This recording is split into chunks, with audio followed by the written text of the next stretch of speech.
બોટાદના ગૌરક્ષક સામંતભાઈ જેબલિયા દ્વારા ડીજી વણજારા સાહેબ અને પટેલ સાહેબનું વિશેષ સન્માન કરવામાં આજે થાનગઢના જોગ ધ્યાન આશ્રમ ખાતે ગુરુવંદના મંચ અને રાષ્ટ્રવંદના મંચના સ્થાપક અને અધ્યક્ષ પૂર્વ આઈપીએસ અને ગુજરાતને આતંકવાદ મુક્ત કરનાર અને ગુજરાત પોલીસમાં એડિશનલ ડીજી પોલીસ અધિકારી તરીકે સેવા બજાવેલ શ્રી ડીજી વણજારા સાહેબની અધ્યક્ષતામાં ચોથો ધર્મસત્તા દિવસની ધામધૂમથી ઉજવણી કરવામાં આવેલ।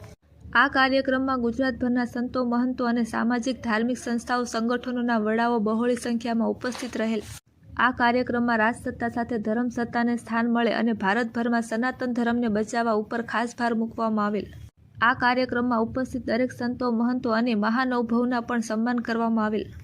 આ સન્માનમાં પૂર્વ આઈપીએસ અધિકારી શ્રી ડીજી વણજારા સાહેબને રજવાડી સાફો બાંધી શક્તિ રૂપેણ રજવાડી તલવાર અર્પણ કરી વિશેષ સન્માન કરતા બોટાદના બહુમુખી પ્રતિમા ધરાવતા અનેક સામાજિક ધાર્મિક રાજકીય સંસ્થા સંગઠનો સાથે જોડાયેલા બોટાદના જાણીતા ગૌરક્ષક સામંતભાઈ જેબલિયા વણજારા સાહેબ સાથે સામંતભાઈ જેબલિયા દ્વારા પટેલ સાહેબનું પણ સન્માન કરવામાં આવેલ તેમ બોટાદના સામંતભાઈ જેબલિયાની યાદીમાં જણાવાયું છે। જય ગૌ માતા।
હું બોટાદના ગૌરક્ષક સામંતભાઈ જેબલિયા આજ રોજ રાષ્ટ્રવંદના મંચ અને ગુરુવંદના મંચના સ્થાપક અને અધ્યક્ષ ડીજી વણજારા સાહેબ એટલે ગુજરાતને આતંકવાદ મુક્ત કરનાર અને પૂર્વ આઈપીએસ અધિકારી એડિશનલ ડીજી વણજારા સાહેબની અધ્યક્ષતામાં આજ રોજ ચોથો ધર્મસત્તા દિવસની ભાવભરી ઉજવણી કરવામાં આવેલ। આ કાર્યક્રમની માલિક અનેક સંતો મહંતો પધારેલ।